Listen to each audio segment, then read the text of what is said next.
Good afternoon to all of you. आप सभी का प्लस वन में स्वागत है।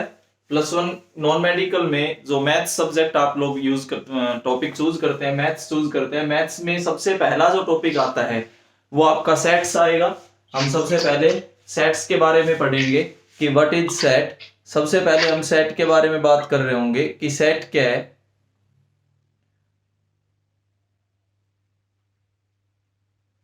देखिए, जो हमारा पहला टॉपिक रहेगा प्लस वन का वो आपका मैथ्स का सेट्स रहेंगे। ठीक है, व्हाट इज सेट। सबसे पहले हम सेट के बारे में बात करते हैं कि सेट होता क्या है। Well defined collection of objects. Well defined collection of objects is known as set. Well defined क्यों बोला गया, इसका पहले मीनिंग को समझते हैं कि वेल डिफाइंड कलेक्शन ही वर्ड क्यों यूज किया गया है। वेल डिफाइंड का मीनिंग ये होता है कि मैं एक एग्जांपल से समझाता हूं। वेल डिफाइंड में जैसे आपने दो एग्जांपल ली। पहला एग्जांपल मैं ये कहता हूं कि इंटेलिजेंट स्टूडेंट्स का ग्रुप है, कोई ग्रुप ऑफ इंटेलिजेंट स्टूडेंट्स। मैंने एक लाइन ये लिखी, ठीक है, और मैं ये लिखता हूं group of first 10 natural numbers. ये दो मैंने आपके आगे लाइन लिख के दी है वेल डिफाइंड को समझाने के लिए। पहला मैंने लिखा ग्रुप ऑफ इंटेलिजेंट स्टूडेंट्स, दूसरा मैंने लिखा group of first 10 natural numbers.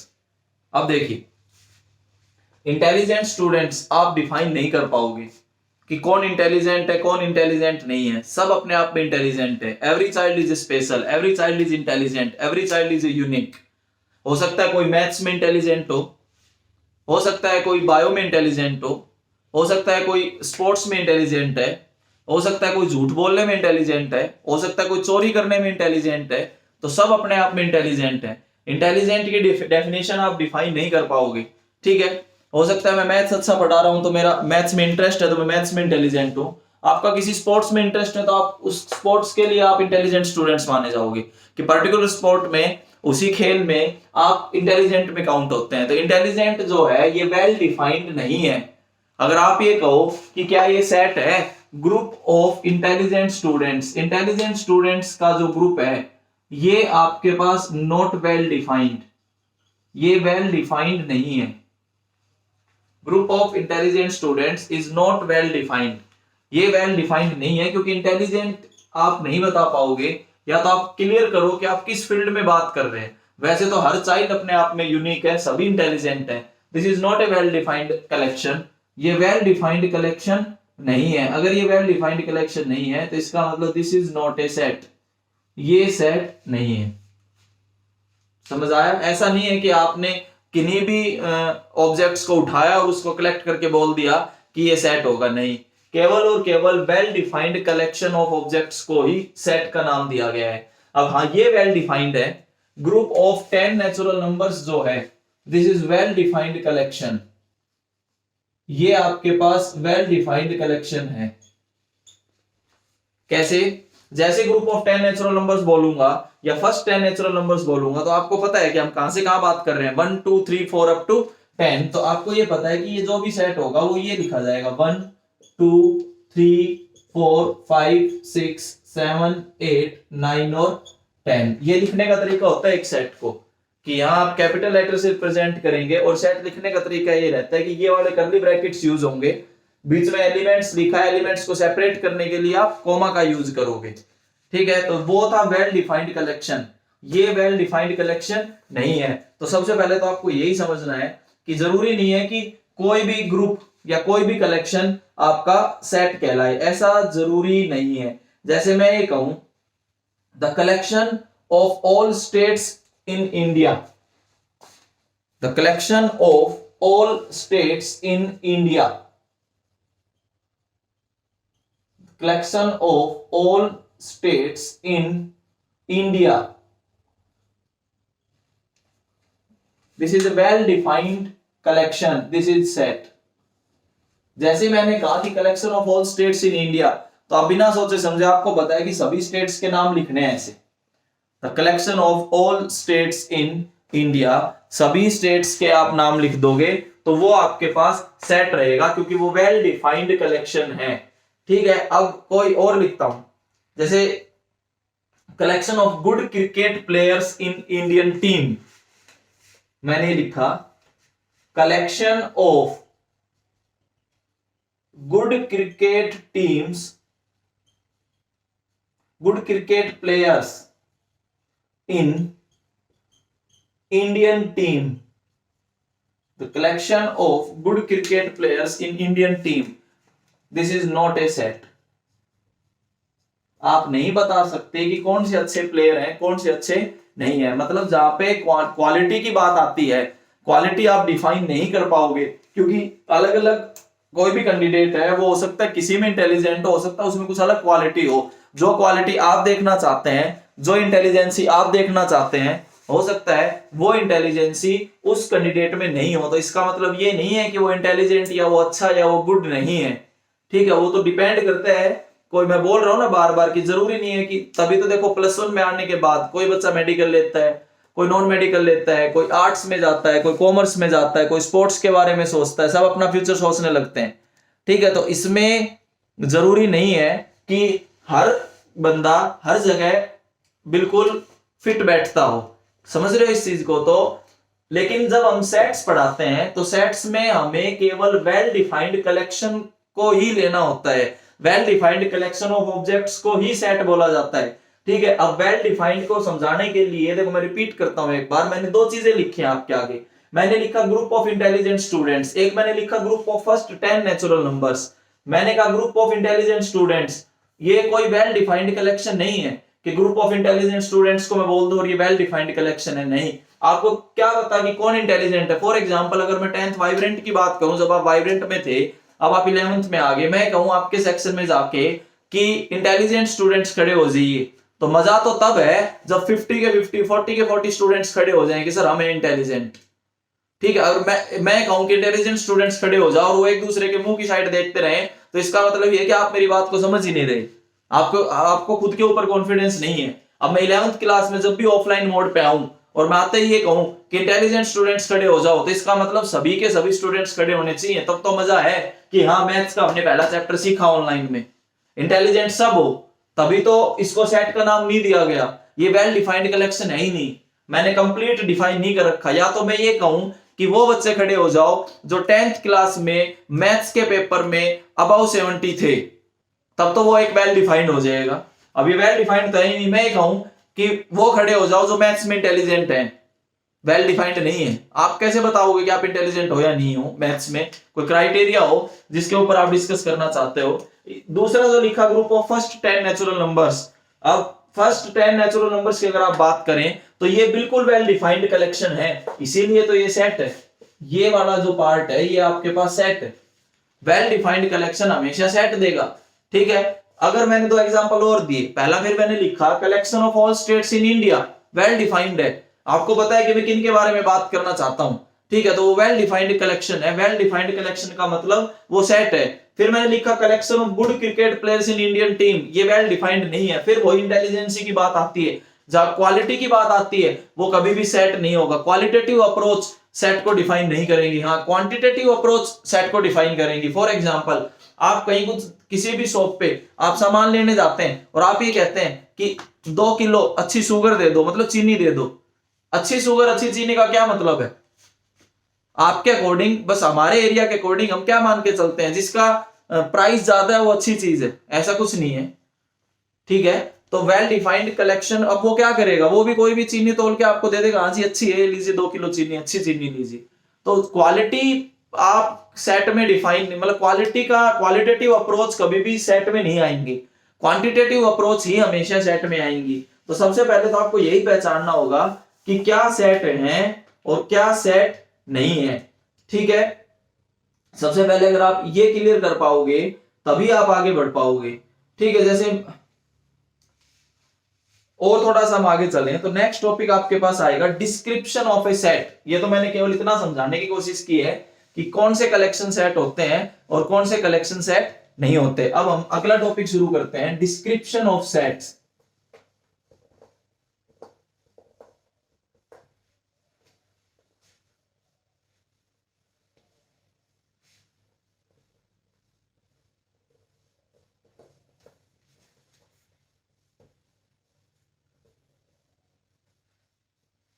देखिए नेक्स्ट, डिस्क्रिप्शन ऑफ सेट।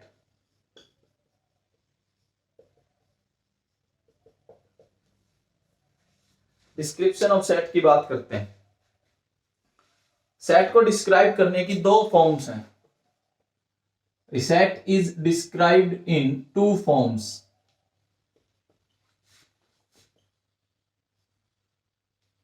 दो फॉर्म्स में आप सेट को डिस्क्राइब कर सकते हो। ठीक है, पहला लिखा जाता है रोस्टर फॉर्म, या फिर इसी का दूसरा नाम आ जाता है टेबुलर फॉर्म।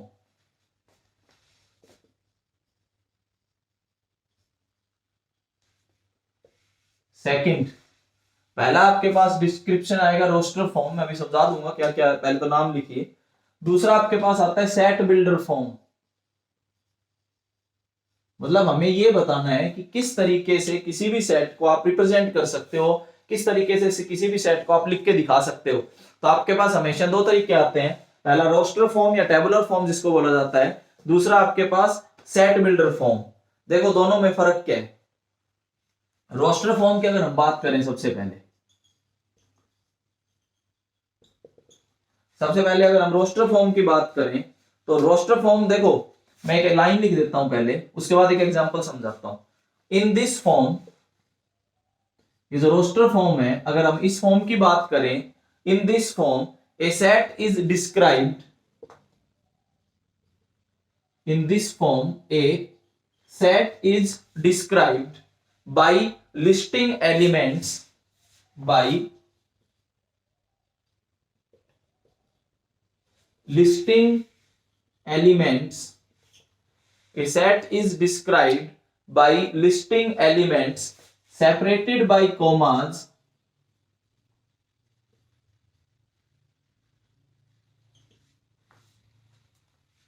within brackets या braces।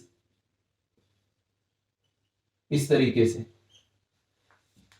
ये ब्रैकेट्स आप यूज करके, कॉमा से सेपरेट करके एलिमेंट्स को लिखना, वो रोस्टर फॉर्म कहलाता है।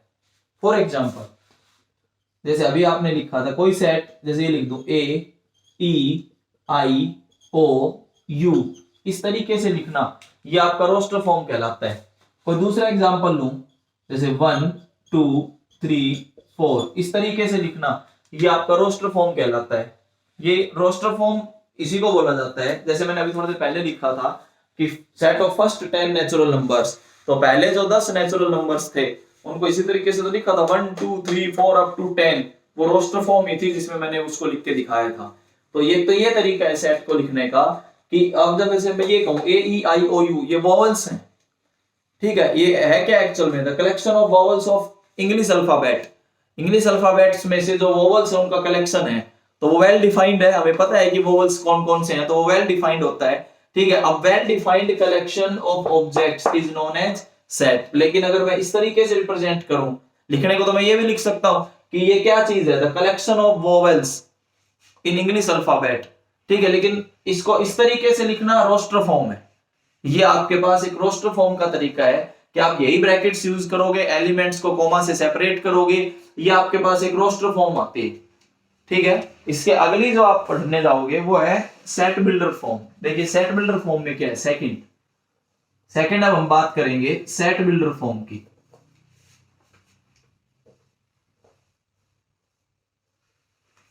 अगर हम सेट बिल्डर फॉर्म की बात करते हैं,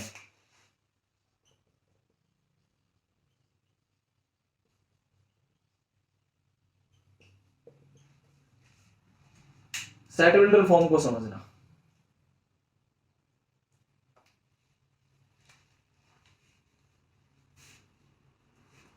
जैसे अभी आपने जो सेट लिख के दिखाया था उसी को ऐसे लिखता हूं, x such that x is vowel of English alphabet.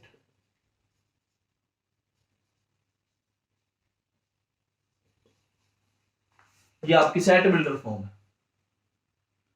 X such that, x वो एलिमेंट है, कौन सा एलिमेंट है, एक्स वोवल है किसका, इंग्लिश अल्फाबेट का। ये आपके पास कौन सी फॉर्म है, सेट बिल्डर फॉर्म।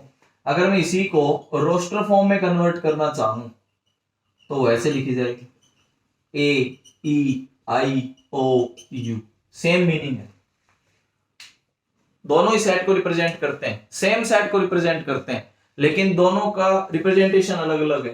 पहले जो ऊपर लिखा है लैंग्वेज में अगर हम लिखते हैं तो आप मेन ये समझो कि अगर आप लैंग्वेज में लिख के चलेंगे तो लैंग्वेज में लिखने का मतलब होता है सेट बिल्डर फॉर्म। अगर आप ऐसे एलिमेंट्स को मेंशन करके चलेंगे तो एलिमेंट्स को मेंशन करने का तरीका होता है आपके पास रोस्टर फॉर्म। ठीक है, जैसे अभी आपने एक और लिखा था 1 2 3 4, आपको ये पूछे सर उसको कैसे रिप्रेजेंट करेंगे सेट बिल्डर फॉर्म में, ये लीजिए B is equal to x such that x जो है वो 1 से लेके कहां तक है 4 तक, such that x belongs to natural number, कि x एक नेचुरल नंबर होना चाहिए और नेचुरल नंबर x होगा और कहां से कहां तक होगा 1 से लेके 4 तक। ऐसे लिखना, इस फॉर्म में लिखना आपका क्या कहलाता है सेट बिल्डर फॉर्म। ये आपके पास सेट बिल्डर फॉर्म है। अगर मैं इसी को रोस्टर फॉर्म में कन्वर्ट करना चाहूं तो देखिए जब आप इसी को रोस्टर फॉर्म में कन्वर्ट करेंगे तो रोस्टर फॉर्म आपके पास ये आ जाएगी B इज इक्वल टू 1 2 3 4। ये आपके पास रोस्टर फॉर्म है, जो नीचे लिख दिए रोस्टर फॉर्म है, जो ऊपर लिख दिया ये सेट बिल्डर फॉर्म। अब आपको समझ आ रहा होगा दोनों सेम चीज को रिप्रेजेंट करते हैं, दोनों सेम सेट को रिप्रेजेंट कर रहे हैं, दोनों का रिप्रेजेंटेशन बस अलग अलग है, डिस्क्रिप्शन अलग अलग है। दो मेथड आपको पढ़ाए जाते हैं सेट को डिस्क्राइब करने के लिए, एक को बोला जाता है रोस्टर फॉर्म, एक को बोला जाता है सेट बिल्डर फॉर्म। लैंग्वेज अगर आप यूज करके लिखते हो तो वो सेट बिल्डर फॉर्म है, एलिमेंट्स को अगर आप लिखते हो तो वो आपके पास रोस्टर फॉर्म है। यहां तक मैं कुछ समझाने की कोशिश कर रहा हूं, वो समझ आ रहा है? रेज योर हैंड जितना मैंने बताया, अगर वो समझ आया रेज योर हैंड।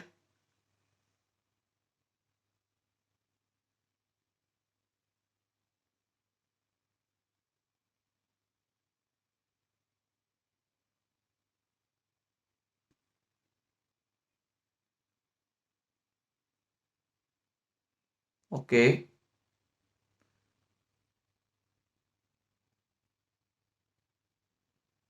चलो आगे बढ़ते हैं। यहां तक हमने डिस्क्रिप्शन के बारे में बात की, थोड़ा बहुत मैंने अभी यहां तक थोड़ा सा समझाने की कोशिश की है आपको।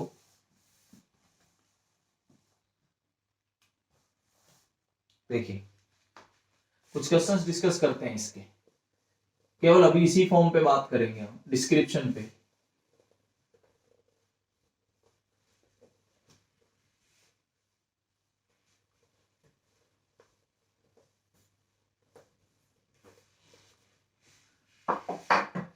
देखो क्वेश्चंस किस तरीके से आते हैं। पहला, राइट द सेट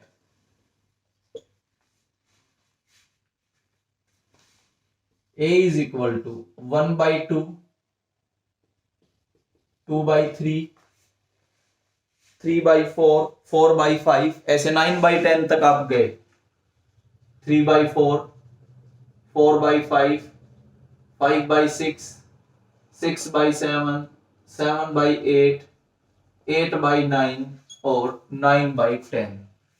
ये आपके पास कोई भी एक सेट है, 1 by 2, 2 by 3, ऐसे आप चलते जा रहे हो कहां तक 9 by 10 तक। ये मैंने रोस्टर फॉर्म लिख के दी है, इन सेट बिल्डर फॉर्म इसको लिख के दिखाना है। Right the given set in set builder form, हमें ये सेट बिल्डर फॉर्म में लिख के दिखानी है। तो देखो कैसे करोगे। ए आपके पास जो गिवन है वो ये 1 by 2, 2 by 3, 3 by 4, 4 by 5, 5 by 6, 6 by 7, 7 by 8, 8 by 9 और 9 by 10। ये आपके पास रोस्टर फॉर्म है और मैं इसको सेट बिल्डर फॉर्म में कन्वर्ट करना चाहता हूं। तो देखो मैं एक लाइन लिख रहा हूं, उससे आप शायद समझ जाओगे कि यही सेट मैं ऐसे लिख सकता हूं, x सच दैट, एक एलिमेंट है x, उस पे कंडीशन ये लगाता हूं कि x is equal to n divided by n plus 1। मैंने ऐसा क्यों सोचा आप देख सकते हो, न्यूमरेटर और डिनोमिनेटर में कंसेक्यूटिव नेचुरल नंबर्स लिखे हुए हैं, 1 है तो 2 है, 2 है तो 3 है, 3 है तो 4 है, 4 है तो 5 है, तो कंसेक्यूटिव नेचुरल नंबर्स लिखे हैं, तो मतलब ऊपर n है तो नीचे क्या है n+1। लेकिन आपको कंडीशंस कंप्लीट लिख के दिखानी होगी कि जो आप n यूज कर रहे हो वो नेचुरल नंबर है और नेचुरल नंबर को कहां तक यूज कर रहे हो 9 तक। अगर आपने ऐसे लिख दिया, ये कौन सी फॉर्म है आपके पास set builder form. Same set है, बस रिप्रेजेंट करने का तरीका अलग है। ये आपके पास सेट बिल्डर फॉर्म है। अगर आप इसकी बात करें तो ये आपके पास रोस्टर फॉर्म है। ये रोस्टर फॉर्म है, ये आपके पास सेट बिल्डर फॉर्म है। दोनों का बस रिप्रेजेंटेशन अलग है, सेट सेम है। ये सेट बिल्डर फॉर्म, वो रोस्टर फॉर्म। उन्होंने रोस्टर फॉर्म दी थी, पूछा था सेट बिल्डर फॉर्म। देखिए नेक्स्ट, अब एक और उल्टा करते हैं कि सेट बिल्डर फॉर्म देता है और रोस्टर फॉर्म पूछेगा।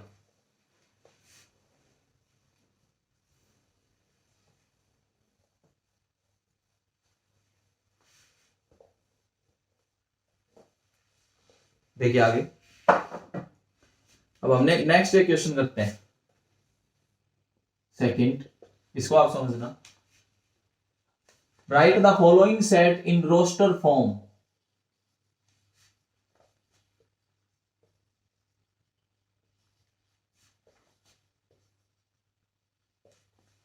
Right the following set in roster form. देखो सेट क्या है, A is equal to A N, n belongs to natural number, an plus 1 is equal to 3 times an, और एक condition और गिवन है a1 is equal to 1। ये actual में set builder form है जो आपको नजर आ रही है। क्यों? क्योंकि लैंग्वेज में आपको नजर आ रही होगी, लैंग्वेज में लिखना इसका मतलब सेट बिल्डर फॉर्म है। ठीक है, अब हम इसको रोस्टर फॉर्म में कन्वर्ट करना चाहते हैं। ये आपके पास सेट बिल्डर फॉर्म है और आप इसको रोस्टर फॉर्म में कन्वर्ट करके लिखोगे तो देखिए किस तरीके से आएगा, ये सुनते चलना। आपके पास एक कंडीशन है a plus 1 is equal to 3an। ये रही वो कंडीशन, जिस कंडीशन का मैं यूज कर रहा हूं वो कंडीशन ये रही, an plus 1 is equal to 3 times an। ये आपके पास एक कंडीशन गिवन है। ठीक है, अब इसमें सबसे पहले मैंने n को रखा 1। अगर मैं n को 1 रखता हूं तो we get a2 is equal to 3a1। अगर आप n को 1 रखते हैं तो we get a2 is equal to 3a1। a1 की वैल्यू 1 गिवन है, ये क्वेश्चन में ही गिवन है, तो आपके पास a2 की जो वैल्यू होगी वो 3 आएगी। a1 हमारे पास 1 गिवन है, आप क्वेश्चन में देख सकते हैं, तो ये है a1। a1 की वैल्यू 1 हमारे पास गिवन है, तो हम a2 पे आ गए। a2 की वैल्यू क्या आ गई? 3 आ चुकी है। अब आगे देखिए, अब हम n को क्या रख देंगे? 2। जब आप n को 2 रखेंगे तो देखिए वी गेट 2 रखने पे आपके पास क्या आएगा? इधर a3 आएगा, इधर 2 रखने पे 3 इंटू a2 आएगा। जैसे आप यहाँ पे a2 की वैल्यू रखोगे, a2 की वैल्यू आपने अभी फाइंड की है, a2 की वैल्यू क्या है? 3, तो आपके पास ये क्या आ जाएगा? 3 का स्क्वायर। जैसे आपने a3 फाइंड किया, we get 3 raise to the power 2। अब हम आगे बढ़ते हैं, आगे सुनिए। अगर जैसे ही हमने n को 3 रखा, देखो कोई फिक्स तो है नहीं कहां तक चलना है, n belongs to natural number. Natural number पे कोई कंडीशन तो दी नहीं कि 3 तक जाना है, 4 तक जाना है, 8 तक जाना है, 10 तक जाना है। इसका मतलब ये फाइनाइट सेट नहीं है, ये इनफाइनाइट सेट है। इसमें नंबर ऑफ टर्म्स इनफाइनाइट है, लेकिन हम क्या करेंगे, 4 से 5 टर्म्स हम निकाल के फिर आगे डॉट डॉट डॉट डॉट करके छोड़ देंगे कि ये इसकी रोस्टर फॉर्म है। ठीक है, अब देखिए जैसे आपने n को 3 रखा है यहाँ पे, तो a4 is equal to 3a3। a3 की वैल्यू आपने अभी फाइंड की थी 3 की पावर 2, तो we get a4 is equal to 3 की पावर 3। ये आपके पास आता है। ऐसे आप करते चलोगे, जैसे आपने n को 4 रखा, जैसे आप n को अगर आप 4 रखते हो तो we get a5। a5 is equal to 3a4।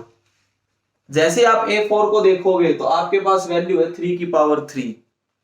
We get a5 is equal to 3 raise to the power 4 and so on. इसी तरीके से हम आगे बढ़ते चलेंगे। ये आपके पास इनफाइनाइट सेट रहेगा, ये ध्यान रखना। ये फाइनाइट सेट नहीं है, ये आपके पास इनफाइनाइट सेट है। अब जब हम इसको रोस्टर फॉर्म में कन्वर्ट करने लगे तो देखो रोस्टर फॉर्म में लिखने का सेट तो वही है, रोस्टर फॉर्म में एलिमेंट्स ये आएंगे, इनके वैल्यूज लिख देते हैं। पहले 1 है, A1 कितना है 1, A2 3, फिर 3 की पावर 2, फिर 3 की पावर 3, फिर 3 की पावर 4 अप टू इनफाइनाइट। ये आपके पास आंसर। ये इस क्वेश्चन की रोस्टर फॉर्म है। जो ऊपर लिखी है वो आपके पास सेट बिल्डर फॉर्म है, ठीक है। जो नीचे मैंने मेंशन किया है ये आपके पास रोस्टर फॉर्म है। सेट बिल्डर फॉर्म को रोस्टर फॉर्म में कन्वर्ट करना, रोस्टर फॉर्म को सेट बिल्डर फॉर्म में कन्वर्ट करना, ये सब मैंने आपको इस वीडियो में समझाया है। अगली वीडियो में हम अपना टाइप्स ऑफ सेट्स के बारे में बात करेंगे।